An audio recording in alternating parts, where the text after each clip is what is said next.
नमस्कार, मैं चंदन कुमार और आप देख रहे हैं अंगवानी। पाठक साहब ने 2 दिन की छुट्टी और बढ़ा ली है।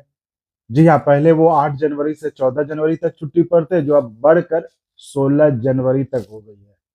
अवकाश पर जाने के पीछे स्वास्थ्य कारणों का हवाला दिया गया है, जैसा कि आप सबको पता है। अभी मौसम भी वैसा ही चल रहा है। अब स्वास्थ्य तो किसी का भी बिगड़ सकता है अभी के मौसम में। सो रोज स्कूलों से भी खबर आ रही, कभी शिक्षक के बीमार होने की, तो कभी स्कूल में पढ़ने आने वाले बच्चे बीमार पड़ रहे हैं। ठंड जहां अपने तो एक सबाब पर है, लेकिन स्कूल बंद होने की बजाय खुले हैं, तो ऐसी खबरों का आना भी स्वाभाविक है। तब लोगों का क्या है, जैसे ही पाठक के छुट्टी पर जाने की खबर आई, तो लोग अपने अपने ढंग से मजे लेने लगे। कोई कह रहा है कि कहीं गन्ना वाली खबर तो सच नहीं हो गई। अब कहने को तो कुछ भी कह लीजिए, नया स्पोर्ट्स विभाग भी बन गया है। और कुछ लोग तो ये भी कह रहे हैं कि पाठक जी जैसे एनर्जेटिक अफसर हैं, तो कहीं उन्हें नए नवेले स्पोर्ट्स विभाग में तो नहीं भेजा जाएगा।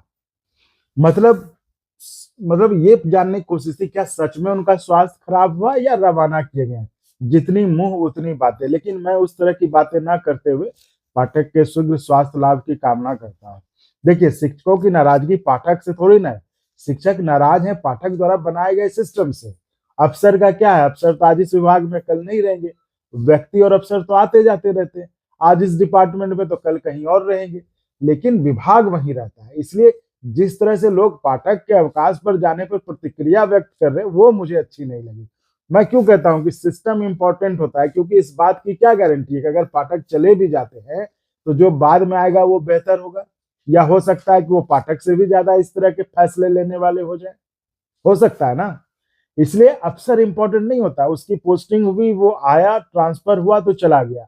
इसलिए मेरा हमेशा से मानना यह रहा है कि किसी भी संस्था या विभाग में व्यक्ति या अफसर इंपॉर्टेंट नहीं था, बल्कि उसका सिस्टम महत्वपूर्ण होता है। अब वैसे तो पाठक अवकाश पर होने के बावजूद कुछ समय के लिए अचानक से मंगलवार की शाम विभाग पहुंचे थे, लेकिन 15-20 मिनट रुकने के बाद वो निकल लिए। खैर, उनके अवकाश के बाद जो आज तीसरा दिन है जब उनकी अनुपस्थिति में राज्य के तमाम स्कूलों में काम है। सब कुछ जैसे चल रहा था वैसे ही चला, बिना कुछ भी प्रभावित हुए। देखिए, हर किसी के जीवन में स्वास्थ्य बहुत महत्वपूर्ण चीज होता है, और हर किसी के अपने जीवन में स्वास्थ्य को प्राथमिकता देनी ही चाहिए। अब वो शारीरिक स्वास्थ्य हो या मानसिक स्वास्थ्य, दोनों का तंदुरुस्त होना जरूरी है। अब जो सिस्टम पाठक ने बनाया ठंडे में स्कूल खोले रखने का, तो उस सिस्टम के दुष्परिणाम रोज देखने सुनने को मिल रहा है। रोज कहीं ना कहीं से खबर आती रहती है कि यहाँ कोई बच्चा बीमार पड़ गया। तो अब तो शिक्षकों की भी हालत खराब हो रही है। रोज खबरों में देखते और पढ़ते ही होंगे आप कि आज यहाँ एक शिक्षक की स्कूल जाने आने क्रम में दुर्घटना में मौत हो गई। अब ये तो सीधे नहीं कह सकते कि स्कूल के कारण ही, लेकिन जो तनाव का माहौल बना हुआ है आजकल शिक्षा विभाग में, उसे तो जिम्मेदार मान ही सकते हैं। अब जैसे देखिए, ये खबर दरभंगा के कनौनी स्कूल का, जहां एक शिक्षक की हालत खराब हो गई और जिन्हें किस तरह से प्राथमिक उपचार देने की कोशिश वहां के मौजूद शिक्षकों द्वारा की जा रही। तो ये भी स्पष्ट कर दे रहा हूँ कि ये वीडियो हमने नहीं बनाया, शूट नहीं किया। शिक्षकों के ग्रुप और प्लेटफॉर्म पे ये वीडियोस वायरल है, और इस तरह के कई वीडियोज और फोटो आते हैं।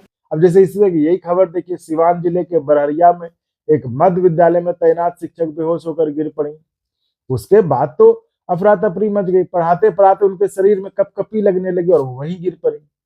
अब देखिए, जैसा माहौल है ना, और नए नए फरमान जारी करके नियम कानून बनाए गए, कि इसमें तो इस घटना पर तो आप कह ही सकते हैं ना कि अभी जो शिक्षकों का मानसिक लेवल का तनाव है, वो हाई लेवल पर है। आपको कुछ दिन पहले बताया था कैसे एक प्रभारी महिला प्रधानाध्यापक ने जो है टाइमिंग और जटिल नियम से तंग आकर विरोध स्वरूप स्कूल में ही रात गुजार दिया। आपने उनकी बात भी सुनी थी।